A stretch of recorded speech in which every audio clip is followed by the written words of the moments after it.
Congratulations, Honorable Obo, for bringing this to this floor. Thank you, Mr. Speaker. Thank you. Bafolego Usonga. Thank you, Honorable Speaker. Honorable Speaker, I rise to support the motion by the Honorable Roida.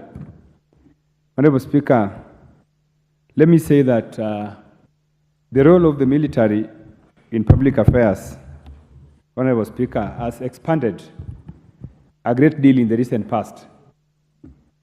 Today, Honorable Speaker, the military is involved in many of our affairs, many of our public affairs. The military is involved in even management of public institutions. There are some institutions that were even collapsing, and the military had to be inducted to help in reviving those institutions. An example is Kenya Meat Commission, Honorable Speaker. So, Honorable Speaker, when I was growing up, it was possible that you would join the military and you retire without going to war, because some of the challenges we are facing today, such as terrorism, local terrorism, were not there.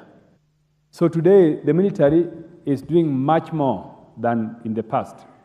You can see that the military is involved in addressing homeland security. That was not there before. So, Honorable Speaker, the military today is doing much more. Even, Honorable Speaker, we did renovations in this parliament, and I was told that they were done by the military. Even those ones that were done in State House were done by the military. So the military today is part and parcel of our lives, Honorable Speaker. So when we are looking at the military, we should not look at the ordinary military that was, their work was to go to war, to go for peacekeeping. So we even have better engineers in the military. We have better doctors in the military.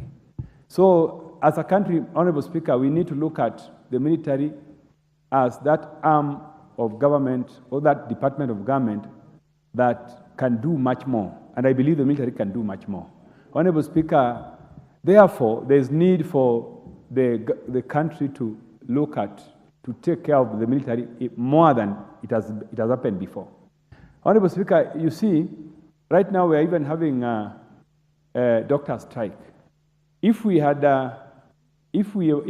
invested more money in training military doctors, Honorable Speaker, they could come hand in hand, especially when there's this strike and disagreements with these strikes. So, Honorable Speaker, what I wanted to say, Honorable Speaker, is that as a country, the military, by their training, they are more disciplined, and they are more likely to serve Kenyans more than other public institutions. Yesterday, Honorable Speaker, I spoke about what I think is ailing the military, the corruption in the military. And this is a fact, Honorable Speaker.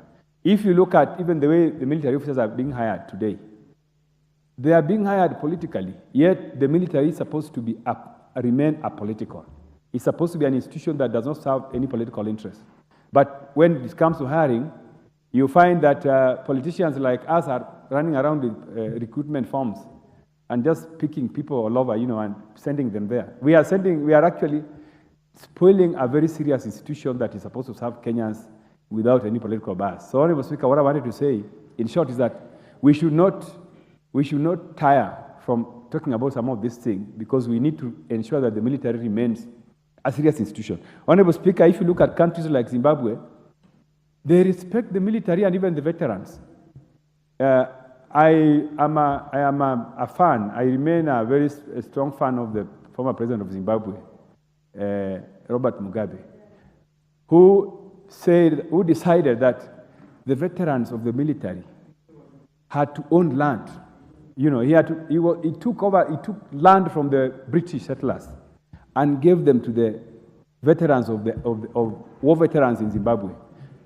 Honorable Speaker, I think that as a country we are not taking care of our military and even the veterans. We need to do much more than even what has been proposed by the Honorable Rueda. We need to find ways in which we can take care of our veterans. Because, right, Honorable Speaker, we are here now. The safety that we are enjoying here is because some people are thinking about our security. And if you look at the kind of things happening even in Lamu and even the Al-Shabaab menace, the people taking care of us are the military. So our safety is in these people's hands.